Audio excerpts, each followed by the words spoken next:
No, stop. Don't bring it up. I have to bring it up. It was one time. It was not one time. Okay, it was several times. The waiter said, "Happy birthday, sir." And you said? I said you too.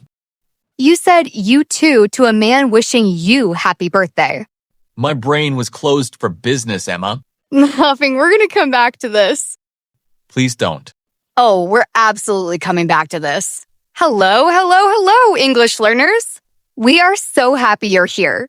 Welcome back to the English Horizon podcast, your cozy little place to learn easy English through real everyday conversations. I'm Emma. And I'm Hamza, a man who apparently cannot handle basic social interactions. We love that for you. Thank you, I think. Okay, so today's episode is a fun one. We're talking about those funny, awkward, what did I just say, moments that happen in daily English conversations? Basically, my entire life. Basically, his entire life. If you're learning English, B1-B2 level, this episode is perfectly for you. And if you're a 2, stick with us. You'll still get so much. Today, we've got real conversations, ordering food, phone calls, meeting new people, awkward texting, and one live little scene in the middle that you're going to love. Let's get into it. Okay, first chapter. Small talk. The weather, how are you, all that. I hate small talk. Everyone hates small talk. No, but I really hate it. Someone says, "How's it going?" And my brain just shuts down. What do you mean? Like last week, someone at the gym said, "Hey, how's it going?" And I said, "Good, you?" That's normal. He hadn't asked me anything yet. He just said, "Hey." Oh no. I answered a question he never asked. This is very common though for English learners especially. You hear a familiar sound. How's it going? And your mouth just fires the response before your brain catches up. It's like a reflex. Exactly. It's automatic. Like when someone says thank you, and you say you're welcome without even thinking. Or when someone says happy birthday, and you say, Don't. You too. We said we'd wait. I couldn't help it. Okay, but here's a real tip for our listeners. Small talk phrases in English are very formulaic, meaning they follow a pattern. How's it going? Not bad, you? Can't complain. You don't need original answers. You just need the pattern. So I don't need to be clever. You've never needed to be clever. Wow. Okay. I'm kidding. Kind of. Okay, chapter 2. Ordering food. This is a classic minefield for English learners. Oh, I have a good one for this. Go. So you know how at some coffee shops they ask for here or to go? Yes.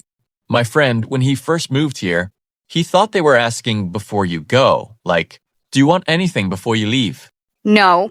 So they said, for here or to go? And he said, no, I'm okay, thank you. And then what happened? The barista just stood there, confused silence. Everyone in line, confused. The wait? Is that even a real question? For here or to go? It sounds so weird if you break it down. That's the worst kind of silence. It really does. Native speakers don't even think about it, but grammatically, it's shortened. It really means, is this order for eating here or is it to go, to take away? See, if they just said the full sentence, none of this would happen.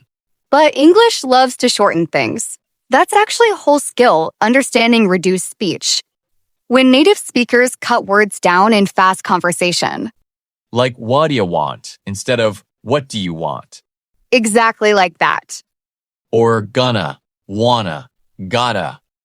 Yes, these aren't slang. They're just natural, relaxed pronunciation. Nobody tells you this in school. Oh. Nobody tells you this in school. That's literally why we make this podcast. Okay, chapter 3. And I think this might be the hardest one for learners. Phone calls. Phone calls are brutal. Why? Because you can't see the person's face. No lips to read, no hands moving, nothing. Just a voice, sometimes bad connection, and pure panic. It's true. Phone English is a whole different skill. You lose all the visual context. I remember calling a pizza place once, right after I moved to a new city. I panicked so bad. What happened? Actually, You know what? Let's just show them. Let's do it live. Ooh, okay. Everybody, we're going to do a little mini scene for you. Real, natural, a little messy, just like real life. Ready? Ready? As customer. Hi. Yeah, I'd like to order a pizza, please.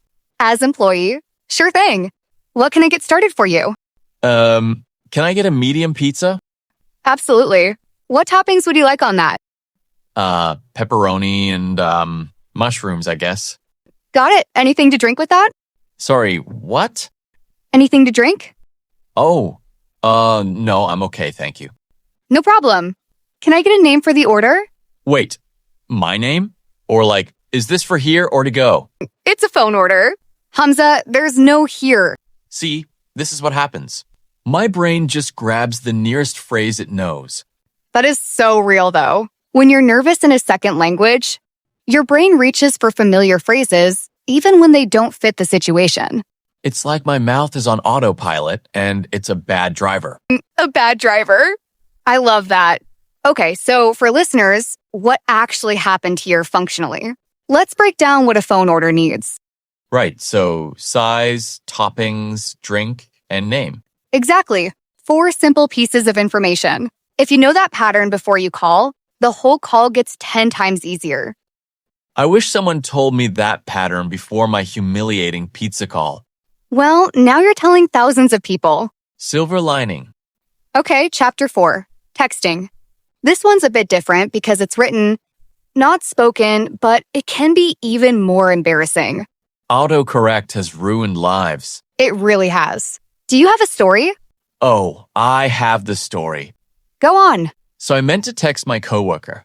Let's talk tomorrow, but autocorrect changed talk to twerk. No. Let's twerk tomorrow. Hamza?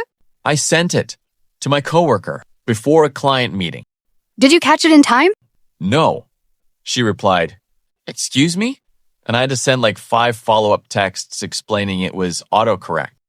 This is honestly a great example for our listeners, though. Always reread your texts before sending, especially in a second language. Because autocorrect doesn't know your intention, it just guesses. It guessed wrong. It guessed very wrong. In my defense, talk and twerk are only 1 letter different. That's not a great defense, but okay. I tried. Another common texting confusion is abbreviations, like when someone texts K instead of OK, and it can feel cold or rude if you don't know that's just normal texting shorthand. Oh yeah, my student thought K meant someone was mad at her. It really doesn't. It's just fast typing, nothing emotional behind it, usually. Usually. Okay, last chapter, meeting new people. And specifically, forgetting names immediately. This is a universal human experience, not even an English thing. True, but in English, it gets extra awkward because of how we introduce people. How so? Well, like, you meet someone, they say their name. And 10 seconds later, someone else joins the group and says, oh, have you two met? And you have to introduce them. Using a name you already forgot. Exactly. I have literally said, this is my friend, instead of using someone's name. My friend is doing a lot of work in that sentence. It's covering for my terrible memory. That's what it's doing. Here's a tip, though. In English, it's totally normal, even polite, to say, I'm so sorry, could you remind me of your name? People don't get offended by that. Really? Really, it happens to everyone. I wish I knew that years ago. I've introduced probably 12 people as my friend. 12 friends, 0 names. A perfect record. Okay, so if there's one thing I want listeners to take from today's episode, it's these awkward moments. The wrong replies, the panic, the autocorrect disasters. The you too to a birthday wish. The you too to a birthday wish. They're not signs that you're bad at English. They're signs that you're actually using it. Exactly. Real conversation is messy, even for native speakers. Nobody speaks perfectly all the time. I definitely don't. So here's our question for you today. Listeners, what's the funniest or most awkward English mix-up you've ever had? Maybe you answered a question nobody asked, or ordered the wrong thing, or texted something embarrassing. We want to hear it. Send it to us. We might read it on a future episode. Yes. Okay, now let's move into our favorite part. We're tour time. 6 words from today's episode. Word 1, reflex. This means an automatic reaction, something you do without thinking. Example, saying bless you after a sneeze is a reflex for most English speakers. Second example, Hamza's reflex is to reply you too to literally anything. I will never live this down.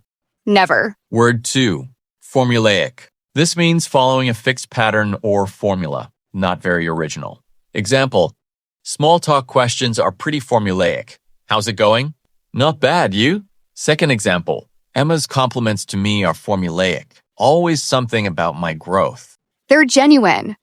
Formulaic, but sure. Word 3, minefield.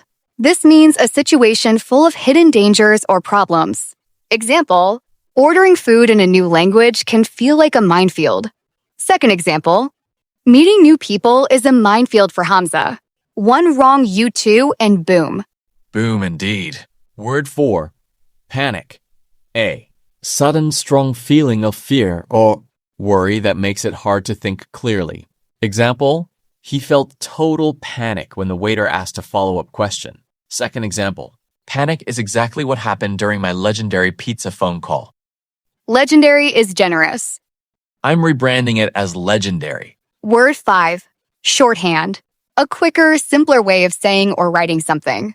Example, texting K is shorthand for okay. Second example, you too has basically become Hamza's shorthand for every single social situation. It really has become my go-to. Word 6, reduced speech. This is when native speakers shorten or blend words together in fast, natural conversation like gonna for going. 2, example, understanding. Reduced speech is key to understanding fast native speakers. Second example, if Hamza used a little reduced speech, maybe you too would have come out as, yeah, you too, and it still would have been wrong. But faster. Wow. Thanks for that. Anytime. Now let's do say it better. Stiff. Textbook sentences upgraded into natural, everyday English. Number 1, stiff. I would like to know your name again. Better. Sorry. Remind me of your name. Much more natural. Number 2, stiff. I am requesting a pizza with pepperoni and mushroom toppings. Better. Can I get a pepperoni and mushroom pizza? Nobody talks like a robot ordering pizza. Well, nobody except you, apparently. Low blow. Number 3, stiff. How is the current state of your well-being? Better. How's it going? Or how are you doing? So much simpler. Number 4, stiff. I did not understand what you said. Please repeat it. Better. Sorry. What was that? Or could you say that again? Number 5, stiff. I am uncertain if this beverage is included with my order. Better. Does that come with a drink? And number 6, stiff. I extend to you the same well wishes on your date of birth.